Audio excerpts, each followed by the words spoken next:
அவர் ஸ்டாலின் அங்கிள்னு சொன்னால் என்ன தப்பு? அங்கிள் அந்த வயசு, அவர் சொல்கிறாரு, நீயும் அங்கிள் அப்படின்னு சொல்லிட்டு போங்க.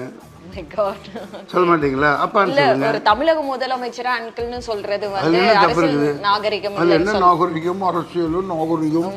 அவர் அங்கிள்னு சொன்னால் அங்கிள் அங்கிள் ஸ்டாலின் அங்கிள் என்ன தப்பு இருக்குது? சின்ன பையன்லேருந்து பார்க்குறவர், அவர் படங்கள் நடிச்சிருக்காங்க, கூட இருந்திருக்காங்க. அதில் என்ன தப்பை கண்டுபிடிச்சிட்டீங்க? என்ன தப்புங்க? அங்கிள் அங்கிள்னு சொன்னாமல் பின்ன என்ன கிராண்ட்பா கிராண்ட்பா நான் சொல்கிறீங்க? அவர் ஏதோ பேசுகிற புலவில் சொல்கிறாரு. லெட் ஹிம் சே அங்கிள், லெட் ஹிம் சே டேடி. அப்பா பக்கத்தில் எதிரில் உட்காந்துருக்காரு, அம்மா உட்காந்துருக்காங்க. அவர் போய் அப்பான்னு சொல்ல முடியுமா? அவர் அது என்ன சொன்னார் என்னன்னு எனக்கு தெரியாது. none of my business. But okay, it's all in the game. He's a freshener.